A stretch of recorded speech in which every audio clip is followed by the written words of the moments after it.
Hi, this is Tana Pigeon, and you're listening to Tale of the Manticore. The following podcast is intended for a mature audience. Listener discretion is advised.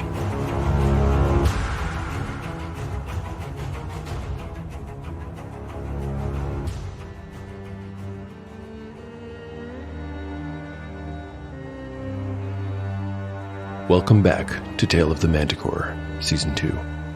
Like the creature from which it takes its name, Tale of the Manticore is a mashup, a crossbreeding between two different species of storytelling. Here, you will find the unpredictability of old-school RPG paper and dice games with the storycraft of a dark fantasy novel. No character is sacred, and no character will be spared if the dice decide their fate is at hand. According to lore, the tail of a manticore is barbed with cruel iron spikes. There will be much pain in the days ahead.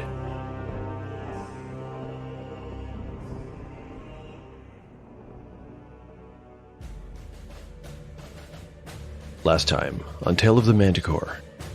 In the first episode of Season 2, we meet the ill-fated Gamlen, Tana, Nafia the Small, Flick, and Ratleg. They are all members of a thieves guild called the Weeping Eyes, based in Camertine's capital city of Silmoral. In the middle of the night, they interrupt an initiation ritual held by the rival gang known as the Church.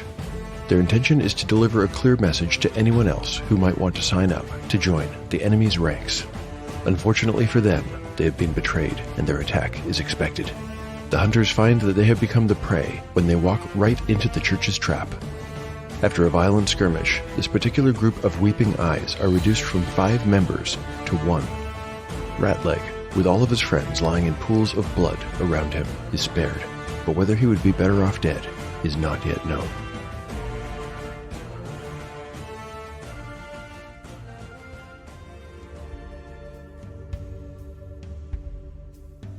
Chapter 2, Part 1, Day 1, 2.5 hours after midnight. Shawnee looked up from the body. Kern's dead, she muttered. Yellowfly clenched his jaw. That man, He struck his captive in the face with the pommel of his longsword. was a friend of ours. Ratleg sank down to his knees, bleeding from a split lip. How did you know we were coming? Cole, Tamlin, Yellowfly indicated the bodies of their defeated enemies. make sure they're dead and check out their bodies. See if they have anything useful on them. The 2 new recruits got to work immediately as Yellowfly turned back to the man on his knees. You Winks have a lot to learn. You'll have to tell me sometime why you chose the losing side. Anyway, to answer your question, it was the barmaid. She did us a bad turn a few years ago, and instead of hurting her in retaliation, we put a mark on her baby. Told her if she wanted the kid to reach 6 years of age, she'd better come up with some way to make amends with us soon. She's been looking for a way to make things right with the Church ever since. Her kid's 4 years old now. Running out of time, you see? But she gave us this. She gave us you. Now I'm wondering what you can give. Ratleg coughed but did not dare rise to his feet. The blonde woman crouching over the dead priest, Kern, she had called him, had eyes that spoke of murder. He had better give up something good or he'd never leave this basement, but nothing came to mind. He tried to stall. He needed time to think. Doesn't this barmaid know she's as good as dead for betraying the Eye? He asked. Oh yes, I expect she does, if she were to stay. She'll want to pack up her kid and move out of Silmoral pretty soon. Tomorrow would be wise. Still, she gets to live, and her kid gets to live. Yellowfly sheathed his sword and looked blandly over at his 2 new recruits. Anything? Not really, the slim one replied. One of these daggers is fair quality. Well, you keep it then. Go ahead and load all these bodies into those barrels. They're empty. Cook's gonna get rid of them tomorrow. Well, it's almost tomorrow already, isn't it? Almost time to go. So, my friend. And now he looked at Ratleg with dead eyes. Unless you want to go into one of these barrels, I'd suggest you give us something good. I think Shawnee here would enjoy putting your eyes out before she stuck you in the gut and bled you empty. Just look at her face. I don't think she cares that you aren't the one who killed her, friend. Yellowfly crossed his arms and leaned back against a large crate. Well, what'll it be? Have you got something I can use? Ratleg coughed again and then nodded. Yeah, I got something.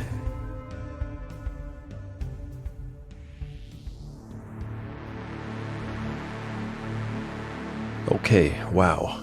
Not that I needed convincing, but boy, the power of fiction just blows me away. Last time, while playing through episode 1, I found that I quickly came to care about the fates of characters who had only just been dreamt up. They hadn't even been rolled up. Well, obviously the Weeping Eyes have lost and the Church has won, at least in this opening battle of what might become a guild war. Well, we'll see about that. More immediately, by my own rule, these victors, the Church, now become my player characters. There are 4 surviving priests. That's what they're called by outsiders and insiders alike. But who are they?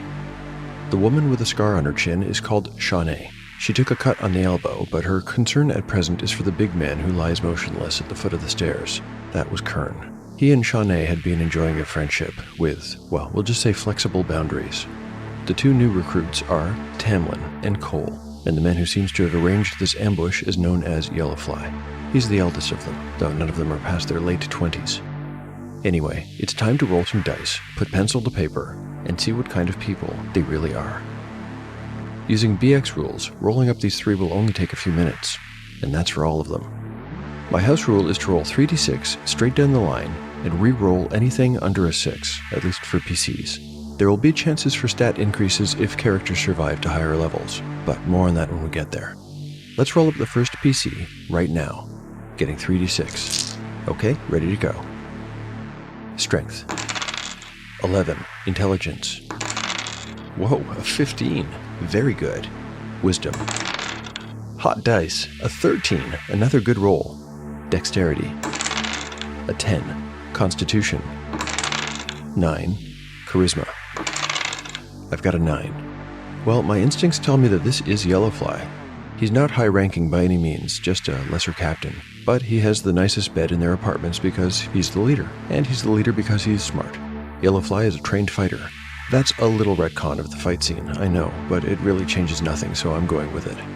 Another house rule I use is that first level characters start with their maximum possible hit points, so he starts with 8. Yellowfly is the eldest and best educated among them. He's not old, just shy of 30, but his hairline has already started to retreat at the corners. He has bags under his eyes. His height makes him cut an imposing figure and gives his arm a good reach. His brown eyes flash with intelligence. Who's up next? Let's find out. Strength. Well.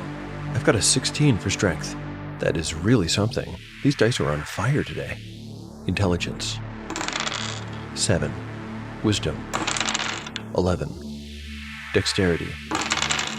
9. Constitution. 11. Charisma. 10. This must be one of the new recruits. Cole is tall and broad. He has good instincts. He isn't stupid, but he has essentially no education. He is sensitive about this and will not tolerate any insults aimed at this shortcoming. He wears his long, dark hair in a ponytail. Cole is of the fighter class, too, and has 8 hit points. Next, strength. 11. Intelligence. 8. Wisdom. Ooh, a 6. Dexterity. 15. Nice roll. Constitution. 13. Another good roll. Charisma. A 9. This is Shawnee. Part of me wants to make her a fighter, but considering Cole's stats, she's going to be better suited as a thief. 5 hit points after her Constitution bonus. We already know she has a scar on her chin. She also has straight yellow hair that hangs loose down her back. Her lips are a little too thin and her eyes are a little too small. Shawnee has a habit of falling in love quickly. Kern is not the first of her attachments to fall to the knife, and Shawnee is getting a reputation for being bad luck, but the men who know her well know better than to mention that in front of her. And finally, I need another thief, but let's see what the dice give us. Strength. 11. Intelligence. 9. Wisdom. 16. My goodness, these dice. Dexterity. 14. Constitution. 8. Charisma. 10. This is Tamlin, and although I need another thief, these stats really point him in the direction of a cleric. Does that make sense? Okay, I think I know how to handle this. This guild is, after all, known as the Church. They would definitely have members who carried on the beliefs and practices of their founder. Tamlin is a cleric. He just doesn't know it yet. In BXD&D, it takes a full level before a cleric comes into the powers of their class. Tamlin sees himself as a common thief, but in his heart, he is devoted to Shartoon, the so-called happy prisoner and patron saint of thieves. As a cleric, he starts with 6 hit points, but after his constitution penalty, he'll have only 5.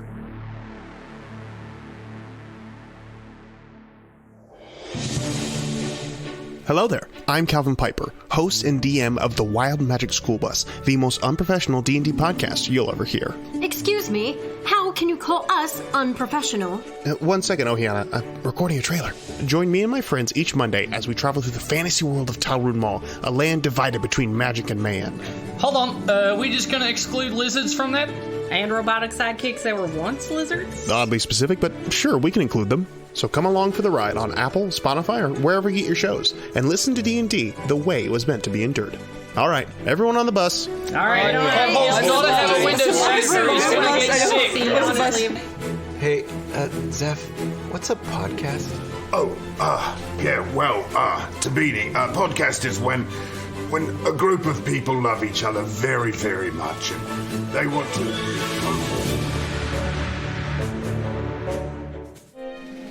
Leadership, the final frontier. These are the voyages of the Starfleet Leadership Academy. Its ongoing mission to develop leaders through Star Trek, to boldly go where no podcast has gone before. A Star Trek podcast told through the lens of leadership development. Subscribe today, the Starfleet Leadership Academy.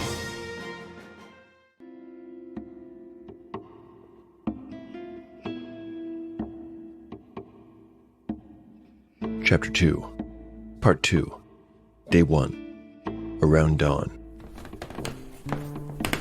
I'm not sure if you noticed, but I didn't draw a drop of blood with this thing, said Tamlin, handing the scabbarded longsword back to Yellowfly. Not to be ungrateful, but it just feels wrong in my hands. I just can't get used to the weight. Yellowfly frowned, but took the sword back. He indicated a locker beside his bed. If you can find something more suited to your taste in there, take it. But I don't think you'll find a better weapon than this. There's also that Winx short sword. Shawnee's got it, but you could argue with her if you think it suits you better. Tamlin shook his head, walked over to the locker, and flipped up the lid. He started going through the contents, and before long selected a short-handled mace with butterfly wing flanges. How about this? He asked, holding it up so Yellowfly could see. It's not a very good one, but it's yours if you want it. Here, catch. He tossed the longsword over to the younger man, who caught it. You're sure you're all right? Yellowfly was referring to a wound the other man had taken in the basement fight. I'll live, replied Tamlin. As you say. Put that sword away from me. I'll give it to whoever I hire after you get killed. Tamlin flashed a toothy smile that was oddly endearing. You're a true skeg, you know that? He laughed. Yeah, that's what my old mom used to call me. Shawnee was sitting at the other end of the room on the foot of her bed. She unwrapped a bandage around her left elbow and inspected her cut. She considered it briefly, and then she curled her lip and replaced the bandage. With the job over and the 2 recruits sworn in, they were back at their apartments, 3 small rooms on the 2nd floor over a bakery in the Southgate district of Silmoral. Shawnee used this room, as had the slain Kern, whose belongings she had gathered in a box. Tamlin was glad to learn that he and Cole would be sharing the adjoining room. The 3rd room was Yellowfly's alone. Do you think his information was good, Fly? I think so. We did right by him, and besides, he knows we can find him again if we need to. He won't risk anything after seeing what you all did to his friend. On your command, Shawnee countered. Come again? We cut him down on your command. She pushed. I know, Shawnee, I know. I don't regret it either. We learned something of true value, and I've already been cleared to handle it with my own team. What happened to that Wink? Asked Tamlin. You let him go? I sent him off to Burke. Told him to go find my associate, fellow named Ardwald. Mention my name. Ardwald will give him a good job as a woodsman and a place to sleep. And he can make a new life down there in view of the mountains. Fair trade for what he told us about that safe house in Roll. The kid said there was someone important hiding out there right now. Remember? Asked Shawnee. That he did. Too bad he didn't give us a name, but I really don't think he knew. That kid was no fool. He knew he was being given a second chance and was too smart to get cute.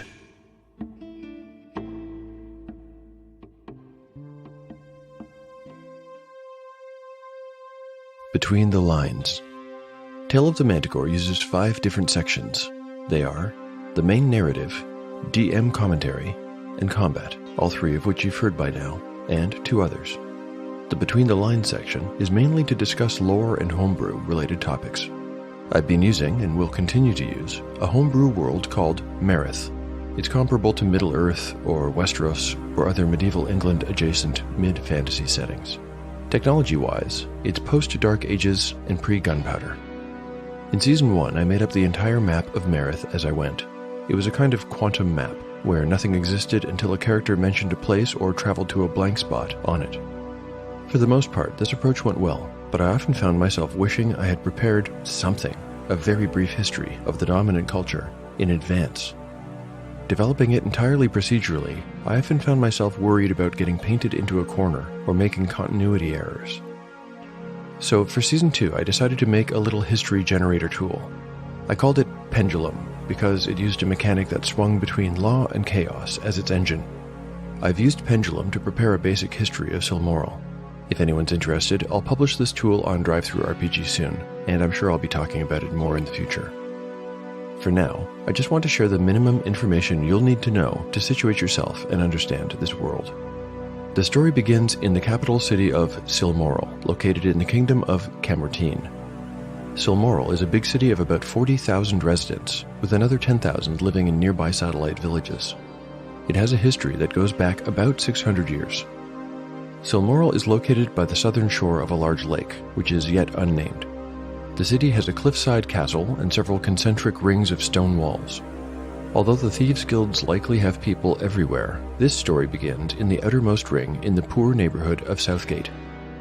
The village of Rull, where the Weeping Eyes safe house is said to be, is outside the walls and to the east of Silmoral, roughly 10 miles, or a half-day's travel, from the capital.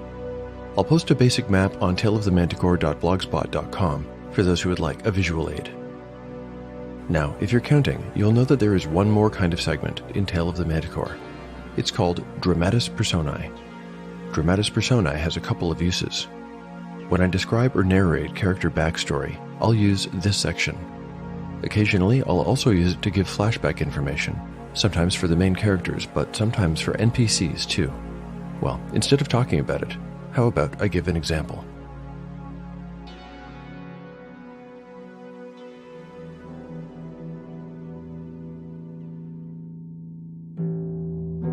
Dramatis Personae. Laris. 1 year ago. Roburn Gary was Eliora Gary's older brother. He was only in his mid-20s, but even by that age, he had earned a reputation for being cruel, vindictive, and, worst of all, wildly suspicious about the men his sisters spent time with. A stocky man with a low sloping forehead, bulbous nose, and thick lips, some folks joked that Roburn must have a little ogre blood in him. Perhaps he did. Numerous skulls had been cracked by Roburn's oaken club, and more than a few fingers and knees broken. Most of these injuries were inflicted while on the job. Roburn was a collections man for the church. Although he was little more than a thug, he did occupy a position of middle status in the organization, and so was obeyed even by those who did not fear the considerable strength of his arm. One surefire way to get Roburn's attention was to impugn the chastity of his younger sisters, whom he watched over the way a mother bird protects her clutch. Of his younger sisters, Eliora was the youngest, and, at least in his opinion, the most gullible. When he heard that she had stolen off to the village of Rull with a couple of bottom-ranked priests, he had sworn the roof down and then marched directly to the stables before riding off in pursuit, with some henchmen in tow. When he caught up with Laris on the road between Rull and Domor, there were, immediately, 3 things that struck him as both out of place and worrisome. Firstly, the man was sitting on an embankment with his back against the trunk of a cottonwood tree, but there was no campfire, or pack, or bedroll apparent anywhere nearby. Secondly, as he approached, the younger man did not rise to meet him or even look his way. He simply stared off into space. His eyes were open, so it was clear he wasn't sleeping, but there was no reaction or awareness. Thirdly, and most concerning, he was alone. Roburn handled the situation the same way he handled every situation, directly. He hopped off his horse and handed his reins to the nearest man. Then, pulling off his right glove, he marched up the embankment and grabbed Laris roughly by the front of his shirt. Muscles bulged as he hefted the younger man to his feet and pinned him against the trunk. Where's my damn sister, Skag? Spittle flecked Laris's face, and his eyes met Roburn's, but he said nothing and made no effort to get free of the large man's grip. Roburn pulled Laris to within an inch of his face. His breath was hot and rank. Where? Speak, puppet. Laris remained mute, and so Roburn slammed him back into the tree trunk. Behind him came the sound of a horse nickering. Roburn used his free hand to draw Laris's own dagger. Is this what you want? The younger man had made no move to go for his weapon, but Roburn was experienced enough to know it was wise to disarm the man you threaten. He was about to toss the blade away when he noticed that it was covered in dried blood from tip to hilt. Wait a minute. Care to explain this, you puny skeg? Silence. From the road, he heard some of his men chuckling, enjoying the sport, but it wasn't sport to Roburn. He leaned in close and whispered this time. You better speak up, little spud. He brought up the blade. Where's my sister? Out with it, or I'll cut out one of your peepers with your own blade. I'll promise you that. The steel tip, darkened with wintened blood, hovered less than an inch from Laris's glassy orb. Still, he gave no answer, and Laris remained silent. He made not a moan nor a whimper. His only reaction was that his mouth twitched into a crooked smile that remained on his face, even when Roburn proceeded to keep his promise.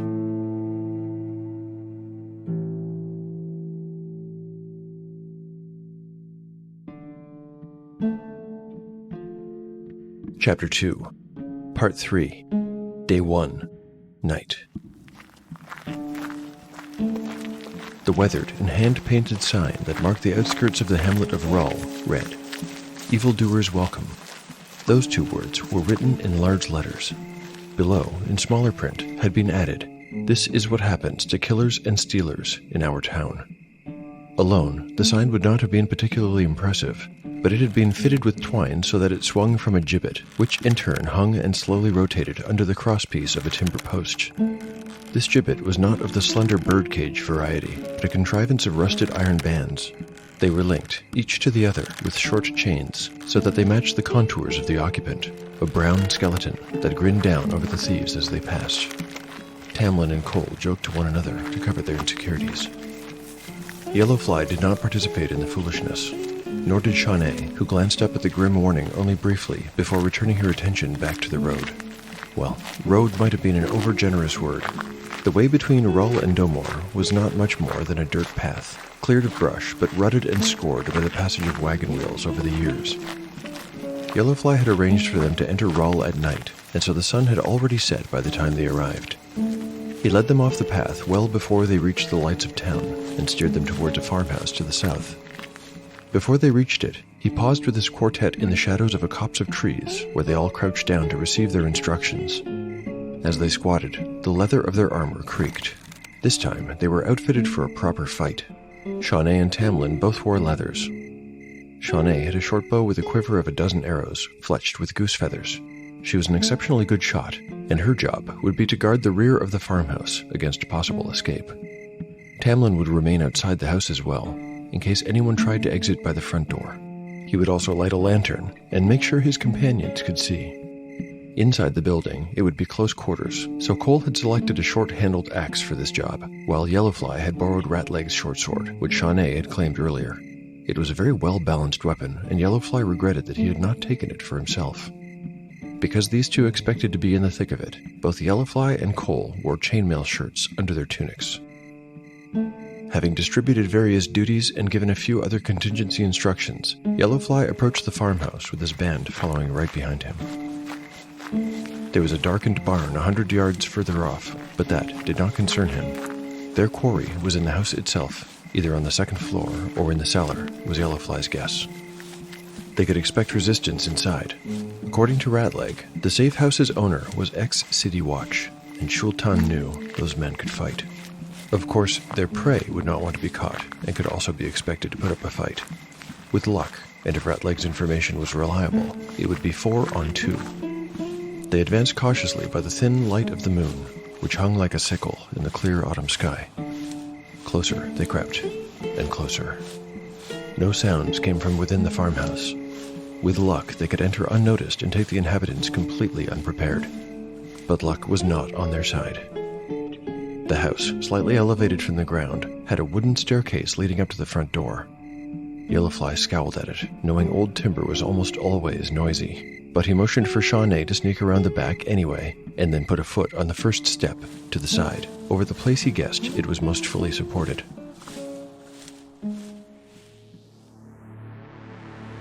A first-level thief has a mere 20% chance to move silently, but Yellowfly is not of the thief class. He's a fighter. He can still make the attempt, but he'll do so at disadvantage. Here's the first roll. A 46. No need to roll again. He fails. That very first step produced a piercing squeak. This noise would be very likely to be noticed by the inhabitants, especially those in the business of protecting against precisely this kind of incursion. But just in case there's any doubt as to whether the former city watchman might hear, in answer to the squeak came another sound.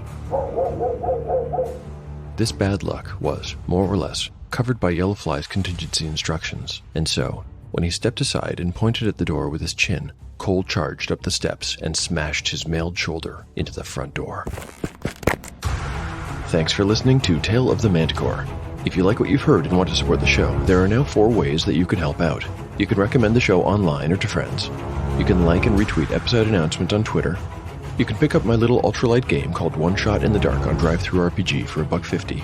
And finally, you can rate or review the show on your podcatcher of choice. Thanks to everyone who supports the show. Today's review is from iTunes, and the review was posted by DDSDND. DDSDND writes, "If you are a player, DM, or content creator, this is a must. He brings each character to life, and in each episode shares a little more about the characters and villains. He creates a gritty realism that makes encounters and struggles feel real. Sound effects and music enhance the story with a balance that doesn't detract from the story. He breaks the fourth wall to explain complex situations in a fluidity that doesn't interfere with the story, but enhances it mechanically. This is the first podcast I listen to when it downloads." Wow, DDSD&D. That's a great honor. Thank you very, very much for that extremely kind review. I really hope I can continue to keep the balancing act going into Season 2 and improve all the various elements of the show. Special thanks for the compliment on the music, by the way. That means a lot. My thanks also go to the voice acting talent for this episode. Continuing in the role of Ratleg is Che from Roleplay Rescue, a show I highly recommend. We have a new cast member to introduce today, too. Roburn Gary is expertly and menacingly played by Mike Hibbert from Red Oaks Creative. Thanks, Mike, and welcome to the cast. Now, I can't end off this episode without apologizing for my quasi-UK accent. I have no idea what I'm doing, and I know it shows. You can send your hate mail and raspberries to @ManticoreTale on Twitter, or if you prefer Instagram, I'm @Tale of the Manticore Podcast. My email is taleofthemanticore@gmail.com. If I get enough, I could make some raspberry jam. I also keep a blog at taleofthemanticore.com where I post show notes, art, character sheets, maps, and other miscellany. The story will continue on the next episode of Tale of the Manticore, the story where chaos rolls.